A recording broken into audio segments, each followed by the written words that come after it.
له اسلامي امارات سره په تیر 3 کلن مزل کې د هیوادونو اړیکې پر بیلابیلو برخو څرخېدې. اسلامي امارات په دغه موده کې له هیوادونو سره د پراخو اړیکو تعامل په اړه هڅې کړې دي.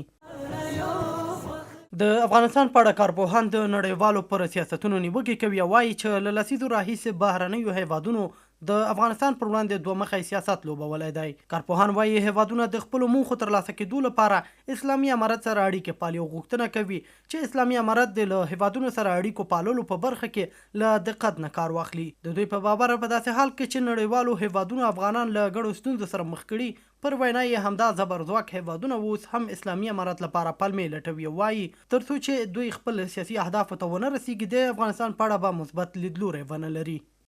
نړیوال د خپل سیاسي اهدافو لپاره امارت اسلامي ته پلمې لټوي، مګر همدغو نړیوالو زبرځواکو هیوادونو افغانستان او افغان ولس د دغو ناروا غمیزو سره مخامخ نه کړو، ترڅو چې دوی خپل سیاسي اهدافو ته مقاصد ته ونه رسیږي، دوی به هیڅکله د افغانستان په هکله یوه مثبته پرېکړه ونه کړي.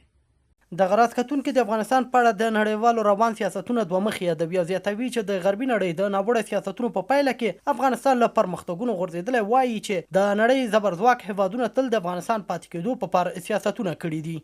نو زه ویلی سم موږ د غربي نړۍ او د روسانو د هدفي جګړو او استخباراتي جګړو او په دغه سیمه کې د دوی د امپراتورانو له ادرسه موږ ځپل سوي یاست او ټکول سوي یو. د افغانستان د ولس دپاره